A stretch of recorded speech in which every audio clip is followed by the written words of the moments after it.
ಇವತ್ತು ನಿಮಗೆ ಐದು ಐದು ನಿಮಿಷನೂ ಇಲ್ಲ 2 ನಿಮಿಷದಲ್ಲಿ ಆಗೋ ಥರ ಪುಳಿಯೋಗರೆ ಹೇಳ್ಕೊಡ್ತೀನಿ. ಬೇರೆ ಥರ ಪುಳಿಯೋಗರೆ ಏನಲ್ಲ, ಇದು ಈಸಿ ಪುಳಿಯೋಗರೆ.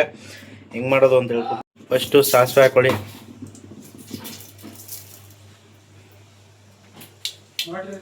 ನೆಕ್ಸ್ಟು ಜೀರಿಗೆ. ನೆಕ್ಸ್ಟು ಇದೇನಿದು ಕರಿಬೇವು. ಇಷ್ಟು ಹಾಕೊಂಡ್ರ ಹಾಂ ಸಾರಿ, ಇದಕ್ಕಿಂತ ಮುಂಚೆ ಇಷ್ಟು ಹಾಕೊಂಡ್ಮೇಲೆ ಕಡಲೆಬೇಳೆ, ನಿಮ್ಗೆ ಎಷ್ಟು ಬೇಕೋ ಅಷ್ಟು ಕಡಲೆಬೇಳೆ ಹಾಕ್ಕೊಳ್ಳಿ.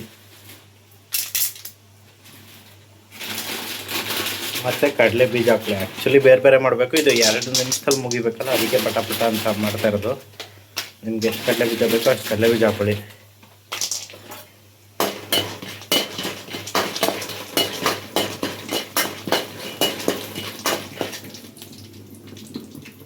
ಸ್ವಲ್ಪ ಫ್ರೈ ಮಾಡ್ಕೊಳ್ಳಿ.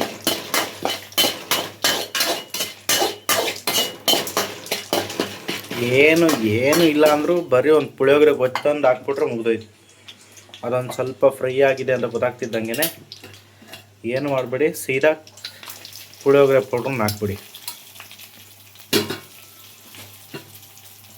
ನಾನು 2 ಪುಳಿಯೋಗರೆ ಪೌಡ್ರ್ ಹಾಕ್ಕೊಂಡಿದ್ದೀನಿ.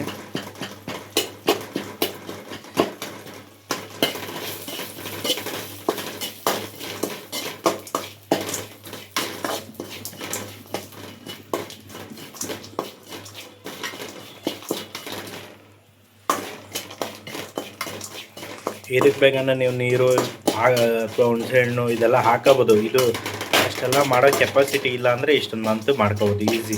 2 ನಿಮಿಷದಲ್ಲಿ ಆಗುತ್ತೆ. ಅನ್ನ ಮಿಕ್ಸ್ ಮಾಡ್ಕೊಳ್ಳಿ. ಗೊಜ್ಜು ರೆಡಿ ಆಗಿದೆ. ಚೂರು ಉಪ್ಪು ಗಿಪ್ಪು ಎಲ್ಲ ನಿಮ್ಮ ಟೇಸ್ಟಿಗೆ ತಕ್ಕಂತೆ ಹಾಕೊಳ್ಳಿ. ಈ ವಿಡಿಯೋ ಇಷ್ಟ ಆಗಿದೆ ಅನ್ಕೋತೀನಿ. 2 ನಿಮಿಷದಲ್ಲಿ ಮುಗಿಸಿದ್ನಿ. ಮತ್ತೆ ಸಿಗೋಣ ಮುಂದಿನ ವಿಡಿಯೋದಲ್ಲಿ. ಅಲ್ಲಿವರೆಗೂ ಬಾಯ್. ಸಬ್ಸ್ಕ್ರೈಬ್ ಮಾಡಿ, ಲೈಕ್ ಮಾಡಿ, ಒಂದು ಕಮೆಂಟ್ ಮಾಡಿ. ಇನ್ನೊಂದು ಹೇಳೋದು ಮಾತ್ರ ಇದೆ, ಸ್ವಲ್ಪ ಶುಂಠಿ ಬೆಳ್ಳುಳ್ಳಿ ಪೇಸ್ಟ್ ಒಂಚೂರು ಹಾಕೋಬಿಡಿ. ನಿಮ್ಗೊಂಚೂರು ಟೇಸ್ಟ್ ಸಿಗುತ್ತೆ. ಆ್ಯಕ್ಚುಲಿ ಶುಂಠಿ ಬೆಳ್ಳುಳ್ಳಿ ಪೇಸ್ಟ್ ಹಾಕ್ತಾರ ಗೊತ್ತಿಲ್ಲ, ನೀವು ಹಾಕೊಳ್ಳಿ, ಪರವಾಗಿಲ್ಲ.